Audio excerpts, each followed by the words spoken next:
अस्सलाम वालेकुम, कैसे हैं आप सब। आई होप कि आप सब लोग ठीक ठाक होंगे और वेलकम है आप सबका आपके अपने YouTube channel my own garden पे। जैसे जैसे सर्दी की शिद्दत में इजाफ़ा होता जा रहा है तो काफ़ी सारे हमारे जो परमानेंट प्लांट्स हैं वो अब डोरमेंसी या रेस्टिंग में जा रहे हैं, लेकिन कुछ प्लांट्स इस तरह के हैं कि जो इस मौसम को पसंद करते हैं। जैसा कि अभी आप देख रहे हैं, ये मेरी वेरीगेटेड कलांचू का प्लांट है और इसके ऊपर जो है वो अब रेड इसके एजेस पे खूबसूरती जो है वो नज़र आ रही है। लेकिन आज का जो प्लांट है जिस पे हम बात करेंगे वो कलांचू नहीं बल्कि ये जेरेनियम है। और जेरेनियम बहुत खूबसूरत फ्लावरिंग प्लांट है और जहाँ पे बहुत ज़्यादा अगर फ्रॉस्ट वाला मौसम ना हो तो वहाँ पे ये मुस्तकिल ग्रो किया जाता है। और जहाँ पे बहुत ज़्यादा लू वाली जो तपती गर्मी होती है, बहुत ज़्यादा गर्म मौसम होता है, वहाँ पे ये सीज़नल ग्रो होता है।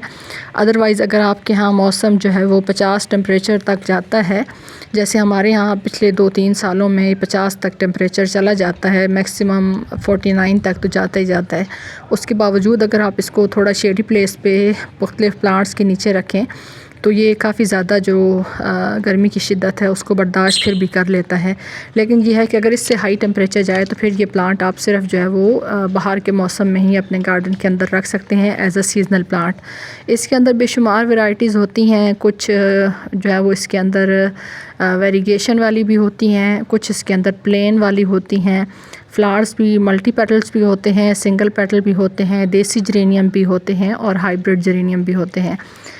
दोनों तरीक़ों से आप इसको प्रोपेगेट कर सकते हैं। इसकी प्रोपेगेशन आप कटिंग से भी कर सकते हैं और ये बहुत आसानी से सीड से भी ग्रो हो जाता है। इसकी जो हाइब्रिड वैरायटीज़ होती हैं उनकी प्रोपेगेशन आप कटिंग से कर सकते हैं, क्योंकि उनके अंदर बहुत कम, अगर बहुत अच्छी पॉलिनेशन हो जाए तो चांस है कि उसके अंदर जो है वो सीड्स बन जाएँ। अदरवाइज़ जो देसी वैरायटीज़ होती हैं सिंगल पेटल वाली, उनके अंदर जो है वो इसके सीड्स बनते हैं और इन सीड्स को आप फरवरी मार्च में भी लगा सकते हैं।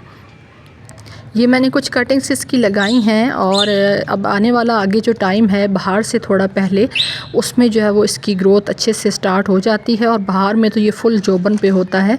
तो इस टाइम पे भी आप इसकी कटिंग्स को लगा सकते हैं। मैंने ख़ुद भी इसकी 4 कटिंग लगाई हैं इस छोटे से पॉट के अंदर। इसके अलावा मैं इसका एक रिज़ल्ट आप लोगों के साथ शेयर कर चुकी हूँ, जो मैंने नवंबर में कटिंग्स लगाई थी, तो उनका रिज़ल्ट भी अभी कुछ दिन पहले मैंने आप लोगों को दिखाया है। तो उसके अंदर भी मैंने 2 कटिंग्स लगाई थी, एक के अंदर बहुत अच्छी रूटिंग स्टार्ट हो गई है और दूसरे की जो है वो मैंने उसको वहाँ से निकाल के दूसरी जगह दूसरे पॉट में लगाया है। तो अब उसके अंदर भी हल्की हल्की सी रूट्स का स्ट्रक्चर बनना स्टार्ट हो गया है। ये मैंने 4 से 5 कटिंग्स इसके अंदर लगाई थी और एक कटिंग इसके अंदर जो है वो सक्सेसफुल नहीं हुई, बाकी जो है वो अच्छे से इसके अंदर जो है वो भी चल रही हैं। और इसका जो एक मेन मसला ये होता है कि अगर आप इसको कटिंग को लगाने के बाद बहुत ज़्यादा ओवर वाटरिंग करते हैं तो इसकी जो स्टेम्स होती हैं उनके अंदर बहुत ज़्यादा मॉइस्चर होता है। तो अक्सर जो हमारे बहन भाई लगाते हैं कटिंग्स और उनकी कटिंग्स नहीं चलती, तो उसका एक जो मेन मकसद ख़राबी का होता है वो ये होता है, वजह ये होती है कि उसके अंदर जो है वो ओवर वाटरिंग हो जाती है और फिर इसकी जो स्टेम्स हैं वो गलना स्टार्ट हो जाती हैं।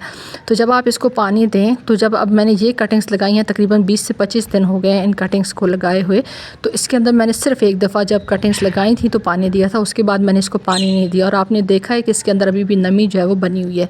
यहाँ पे ये देखिए बिल्कुल इसकी जो स्टेम का एज होता है वहाँ पे इसकी जो है वो रूटिंग स्टार्ट हो गई है और इसकी साइड पे रूटिंग्स जो है वो कम होती हैं। इसकी बिल्कुल जहाँ पे आप जिस जगह को स्टेम को कट करते हैं वहाँ से इसकी जो है वो रूट्स आना स्टार्ट होती हैं। ये देखिए माशाल्लाह से इसके अंदर जो रूट्स आना स्टार्ट हो गई हैं। बाकी जो कटिंग्स हैं उनको मैंने चेक किया था, उसके अंदर अभी रूटिंग स्टार्ट नहीं हुई। तो ये एक ऐसा प्लांट है कि जिसके अंदर रूट्स आने में टाइम लगता है। यानी अगर आप ये कहते हैं कि कुछ प्लांट्स के अंदर 10 से 12 दिन के अंदर रूट्स आती हैं, तो ये कम से कम 15 से 20 दिन इसको लग जाते हैं कि इसके अंदर रूट्स का स्ट्रक्चर बनता है।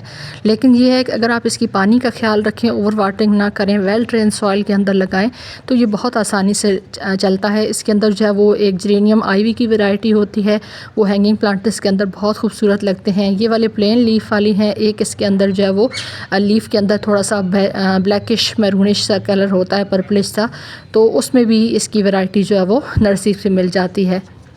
अगर आपके यहाँ आपके किसी फ्रेंड्स के यहाँ या किसी रिलेटिव के यहाँ या नेबर के यहाँ ये प्लांट लगा हुआ है तो आप वहाँ से इसकी कटिंग ला के इस टाइम पे लगा दें और इसको ऐसी जगह पे रखें कि जहाँ पे इसके ऊपर फ़िलहाल ओस और कोरा ना पड़े, क्योंकि जो ओस और कोरा है, वैसे तो आप इसके लीफ देख रहे हैं ये कुछ ज़्यादा ख़राब नहीं हुए, ये बिल्कुल मेरा ओपन में पड़ा हुआ है, लेकिन ये है कि कुछ प्लांट्स के नीचे मैंने इसको रखा हुआ है ताकि इसके ऊपर डायरेक्ट जो है वो ओस और कोरा ना पड़े, क्योंकि ये जो प्लांट है ये सर्दी को तो पसंद करता है, लेकिन आपको पता है कि जो कोरा है या जो ओस है वो किसी भी प्लांट को पसंद नहीं होती। तो ये कुछ थोड़ी सी चीज़ें हैं जिनका आपने ख़्याल रखना है।